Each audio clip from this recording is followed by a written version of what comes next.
ఓం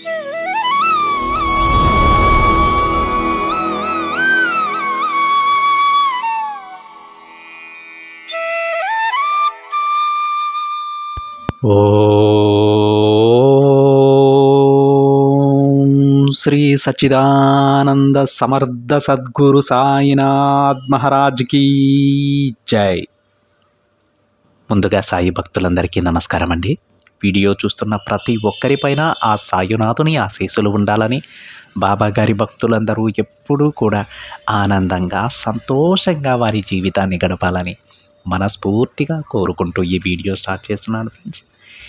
ఈరోజు సందేశంలో బాబా గారు రోజులాగే తన బిడ్డల కోసం మరొక చక్కటి సందేశాన్ని తీసుకొచ్చారండి. ఈ సందేశంలో బాబా గారు తన బిడ్డలతో ఏమంటున్నారో తెలుసా? బిడ్డ, ఇది నేను నీకిస్తున్న మాట, తప్పకుండా విను. 1000కి 1000% జరిగే తీరుతుందమ్మా అని బాబా గారు అంటూ ఉన్నారండి. ఈరోజు బాబా గారు తన బిడ్డలకు ఒక వాగ్దానాన్ని చేయడానికి వచ్చారండి. తను చెప్పిన మాట 1000కి 1000% నిజమవుతుందని బాబా గారు అంటూ ఉన్నారు. అందుకే తన బిడ్డలందరినీ కూడా ఈ సందేశం వినమని బాబా గారు చెబుతూ ఉన్నారు. అయితే తన బిడ్డల యొక్క మనసులో ఏవైతే కోరికలు ఉన్నాయో, ఏవైతే కష్టాలు ఉన్నాయో, ఆ కష్టాలన్నీ తీరిపోవాలని, వారి కోరికలన్నీ కూడా నెరవేరాలని మనస్ఫూర్తిగా బాబా గారిని వేడుకుంటూ ఈ వీడియోనైతే స్టార్ట్ చేస్తున్నాను ఫ్రెండ్స్. అయితే ఈరోజు బాబా గారు తన బిడ్డలతో ఏం చెప్తున్నారో తెలుసా అండి? తల్లి, ప్రతిరోజు మంచినే తలచి మంచే చేసే నీకు ఎలాంటి కష్టం నేను రానివ్వను. అసలు ఆ కష్టం అనే మాట నీ దరిదాపుల్లో కూడా ఇక రానివ్వనమ్మా. నువ్వు ఎప్పుడూ కూడా ఇతరులకు మంచే చేయాలని వారి మంచి కోరుకునేదానివి కదా. అలాంటి నువ్వు ఎప్పుడూ ఆనందంగా ఉంటావు. ఇప్పుడు పడుతున్న కష్టాలు అవి కష్టాలు కాదు తల్లి, నీకు నేను పెడుతున్న పరీక్షలు. వాటిని దాటి రాగానే నువ్వు ఎప్పుడూ చూడనటువంటి సంతోషం నీకోసం ఎదురు చూస్తూ ఉంటుంది. నువ్వే ఆశ్చర్యపోతావు, నా తండ్రి నా కోసం ఇంత మంచి జీవితాన్ని రాసి ఉంచారా అని నువ్వే ఆశ్చర్యపోతావు తల్లి. చూడు బిడ్డ, ఎప్పుడూ కూడా జీవితాన్ని గురించి ఆలోచించి బాధపడకూడదు. ఎందుకంటే కష్టాలనేవి ప్రతి ఒక్కరికి వస్తాయమ్మా. వారి వారి తెలివితేటలతో వారు ఆ కష్టాల నుంచి బయటపడిపోవాలి. అందుకు సరైన మార్గాన్ని నేను ఎలాగో చూపిస్తూనే ఉంటాను. అంతేకాని ఆ కష్టాలనే తలుచుకుంటూ ఆ సమస్యల గురించే ఆలోచిస్తూ నీ మనసుని కష్టపెట్టుకోకు. మళ్ళీ మళ్ళీ చెబుతున్నాను విను. ప్రతి ఒక్కరికి, ఈ ప్రపంచంలో ఉన్న ప్రతి ఒక్కరికి కూడా కష్టాలనేవి సహజం. సమస్యలనేవి తప్పకుండా వస్తూనే ఉంటాయి. కానీ అవి శాశ్వతం కాదని మాత్రం నువ్వు గుర్తించు. నీ బాబా ఆశీర్వాదంతో నువ్వన్నీ కూడా విజయవంతంగా దాటుకొని వచ్చేస్తావు. ఎంతో సంతోషంగా నువ్వు ఏ విధంగా అయితే నీ జీవితాన్ని కోరుకున్నావో అంత అద్భుతమైన జీవితాన్ని నువ్వు జీవిస్తావు. అందులో ఎలాంటి సందేహం లేదమ్మా. ఇతరుల సంతోషంలోనే నీ సంతోషం వెతుక్కుంటున్నావు కదా తల్లి. అంత మంచి మనసున్న నీకు కాక ఇంకెవరికి ఆనందాన్ని ప్రసాదిస్తానో చెప్పు. నీ జీవితం అంతా ఆనందమయం చేసి రంగురంగుల హరివిల్లు వలె చేసే బాధ్యత నాది. సంతోషంగా ఉండమ్మా. ఇక నువ్వు ఏమాత్రం దిగులు పడకు. ఎవరి గురించి ఆలోచించి నీ మనసు పాడు చేసుకోకు. కేవలం నీ గురించి, నీ కుటుంబం గురించి మాత్రమే ఆలోచించు బిడ్డ. నీ కుటుంబాన్ని ఎలా సంతోషపరచాలి అనేది ఆలోచించు. ఒకరి గురించి నువ్వు బాధపడాల్సిన అవసరం లేదు. నీకు ఒక విషయం చెప్పనా తల్లి? ఇతరులకు ఎంత ప్రేమను పంచాలో అంతే పంచాలి. అలా కాకుండా ఎక్కువ ప్రేమను వారిపై చూపితే నీకు మిగిలేది బాధ మాత్రమే అని గుర్తించుకో. ఎవరినైతే నువ్వు ఎక్కువ అభిమానిస్తావో, ఎవరినైతే నువ్వు ఎక్కువ నమ్ముతావో వారి వలనే నీ జీవితంలో అత్యంత కష్టానికి గురవుతావని గుర్తించు. వారు పెట్టేటువంటి మానసిక క్షోభ నువ్వు భరించలేవని గుర్తించు. ఎక్కడైతే అధికమైన ప్రేమ ఉంటుందో అక్కడే కని విని ఎరుగని శత్రుత్వం పుట్టడానికి కూడా అవకాశం ఎక్కువగా ఉంటుంది బిడ్డ. ఎందుకంటే వారినే నువ్వు ఎక్కువగా నమ్మి ఉంటావు, వారిపైనే నువ్వు ఎక్కువ అభిమానాన్ని చూపించి ఉంటావు. అందువల్ల వారిపై వచ్చేటువంటి కోపం కూడా అనంతమై ఉంటుంది తల్లి. నీ బాబా మాటలు ఎందుకు చెబుతున్నాడో అర్థమవుతుందా? ఎవరిపై ఎంత ప్రేమ చూపించాలో అంత ప్రేమ మాత్రమే చూపించాలి. అదే అందరికీ మంచిది. అర్థమైందా బిడ్డ? చూడమ్మా, నువ్వు ఒకరిని ఎంతో అభిమానించవచ్చు, ఎంతో ప్రేమించవచ్చు, కానీ అది వారి నుండి తిరిగి ఆశించకు. ఎందుకంటే అంత అభిమానాన్ని కానీ అంత ప్రేమను కానీ వారు నీపై చూపించకపోవచ్చు. అది వారి తప్పు కాదు తల్లి. వారిపై ఎంతో నమ్మకాన్ని పెట్టుకున్నా నీ తప్పు అవుతుంది, మర్చిపోవద్దు. అందుకే ఇతరుల దగ్గర నుంచి ఏదీ కూడా ఆశించకు. నీ స్నేహితుల కోసం, బంధువుల కోసం, నీ చుట్టూ ఉన్న వారి కోసం ఎంత అయితే వదులుకోగలవో అంతే వదులుకో. అంతేకాని వారి కోసం నువ్వు నీ కుటుంబం రోడ్డు మీద పడేలా కాదు తల్లి. చేసే సహాయంలో కూడా కొంచెం జాగ్రత్తగా ఉండమ్మా. అప్పుడే నువ్వు ఆనందంగా ఉండగలవు. మరొక విషయం గుర్తించుకో బిడ్డ, నీ కష్టం, నీ సమస్యలు నువ్వే పరిష్కరించుకోవాలి. ఎవరో ఏదో చేయలేదని బాధపడవద్దమ్మా. వారు చేయలేదని ఎప్పుడూ కూడా కోపం పెంచుకోవద్దు. ఎవరు ఎంత చేయగలరో వారు అంతే చేస్తారు. అందుకే నా బిడ్డకు మళ్ళీ మళ్ళీ చెబుతున్నాను, నువ్వు ఎంత చేయగలవో అంత మాత్రమే ఇతరుల కోసం చేయి, నీ శక్తికి మించి కాదు. అర్థమైందా? నీ సాయి మాటలు గుర్తించుకో బిడ్డ. అప్పుడే నీ జీవితం ఆనందంగా, ప్రశాంతంగా ఉంటుంది.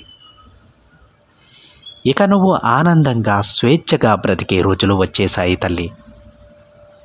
ఇక నువ్వు దేనికోసం భయపడకు, బాధపడకు, ఎవరి కోసమో ఆందోళన పడకు. ఎవరి కోసమో ఆలోచించి నీ మనసుని పాడు చేసుకోకు.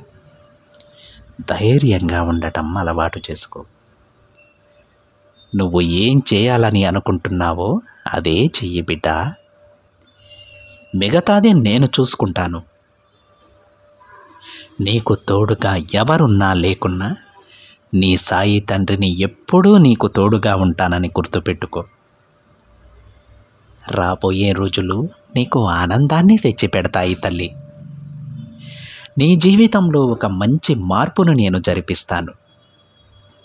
ఆ మార్పు కూడా నీకు చాలా ఆనందాన్ని ఇస్తుంది. ఇక నువ్వు ఏ పని తలపెట్టినా సరే అందులో విజయం లభిస్తుంది. ఏం చేసినా ధైర్యంగా, నమ్మకంతో చెయ్యి. నీ కష్టకాలమంతా ముగిసిపోయింది బిడ్డ. నీ జీవితంలో ఒక కొత్త అధ్యాయం ప్రారంభమైంది. ఇక నీకు రాజయోగం కలగబోతోంది. నీ కష్టాలను నువ్వు ఎదుర్కొని విజయాన్ని సాధిస్తావు తల్లి. నీకు తోడుగా ఎప్పుడూ నేనుంటాను. ఇక ఆనందంగా, ప్రశాంతంగా నీ జీవితాన్ని కొనసాగించు అని బాబాగారు అంటూ ఉన్నారండి. ఈరోజు బాబాగారు ఎంత అద్భుతమైనటువంటి సందేశం తన బిడ్డలకు అందజేశారంటే, బాబాగారి బిడ్డలలో చాలా మంచి స్వభావం ఉన్న వాళ్ళంటే చాలామంది ఉంటారండి. అంటే ఎంత మృదు స్వభావాలు అంటే, వారి కళ్ళ ముందు ఏదైనా కష్టం కనిపిస్తే తల్లడిల్లిపోతారు. అది వారిది కాకపోయినా సరే పక్కవారి కష్టాలను చూసి కూడా ఎంతో తల్లడిల్లిపోతారు. దానికోసం వారి శక్తికి మించిన సహాయాలు చేస్తూ ఉంటారు. గుర్తుపెట్టుకోండి ఫ్రెండ్స్, ఎప్పుడూ కూడా మనకు శక్తికి మించినటువంటి సహాయం చేసినప్పుడు మనం మన కుటుంబంతో సహా బాధపడాల్సిన అవసరం ఉంటుంది. ఎందుకంటే సమయానికి మనం సహాయం చేసిన వ్యక్తులు తిరిగి మనకు సహాయాన్ని అందించకపోవచ్చు, లేక వారు మనల్ని మోసం చేసే ఉద్దేశంతోనే మన దగ్గర సహాయాన్ని పొంది ఉండవచ్చు. ఏది కూడా మనకు ఏది తెలియదు కాబట్టి తప్పకుండా మన శక్తికి మించిన సహాయం చేస్తే బాధపడాల్సిన అవసరం ఉంటుందండి.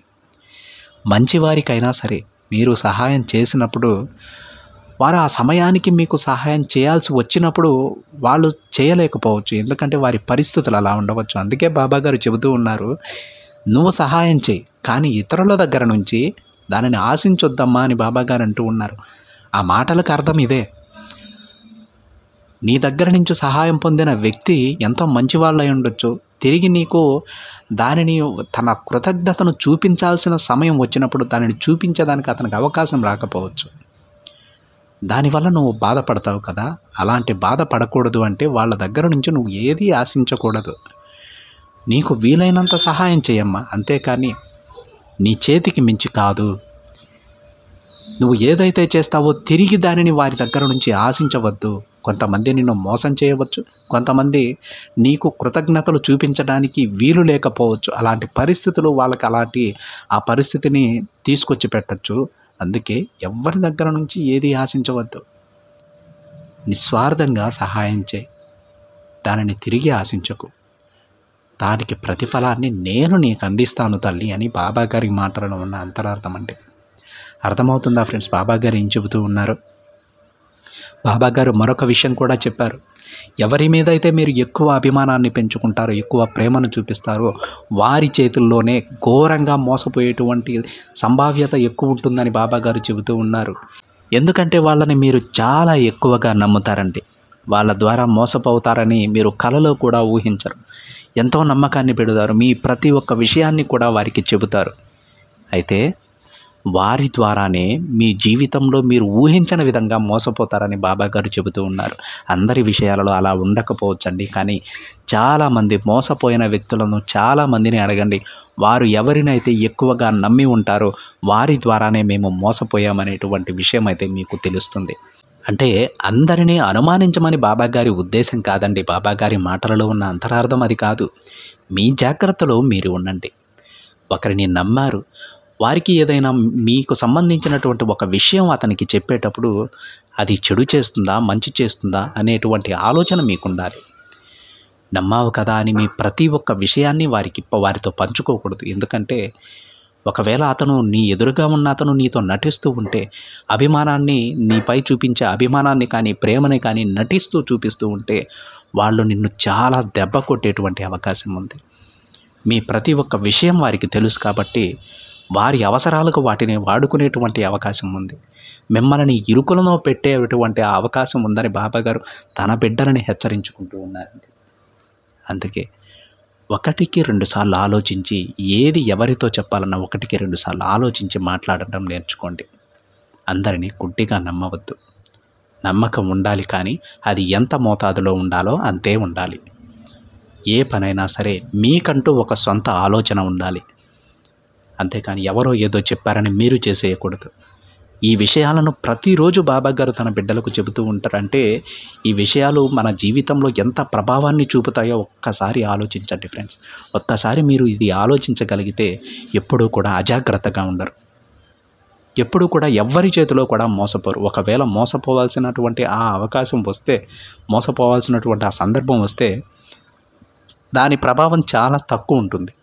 ఘోరంగా అయితే మోసపోరు. అర్థమవుతుందా ఫ్రెండ్స్? ప్రతి ఒక్కరూ బాబాగారి మాటలను అర్థం చేసుకోవడానికి ప్రయత్నించండి. ఆ తండ్రి ప్రతిరోజు మనకు ఒక సందేశాన్ని ఇస్తూ ఉన్నారండి. మనం విని ఊరికినే వదిలేసి వెళ్ళిపోతే ఎలాంటి ఉపయోగం ఉండదు. ఆలోచించి నేర్చుకుంటే మాత్రమే బాబాగారు చెప్పినటువంటి ఆ సందేశాలకు మనం విన్నదానికి ఒక సార్థకత ఉంటుంది. ఇది ఫ్రెండ్స్ ఈరోజు బాబాగారి సందేశం. ఈ సందేశం ప్రతి ఒక్క బాబా బిడ్డకి అర్థమైందని నేను అనుకుంటూ ఉన్నానండి. ఈరోజు మన బాబాగారు ఇచ్చినటువంటి ఈ సందేశంతో ఏకీభవించే ప్రతి ఒక్క బాబా బిడ్డ కూడా తప్పకుండా వీడియోనైతే లైక్ చేయండి ఫ్రెండ్స్. మరింతమంది మన బాబాగారి భక్తులకైతే ఈ సందేశాన్ని షేర్ చేయండి.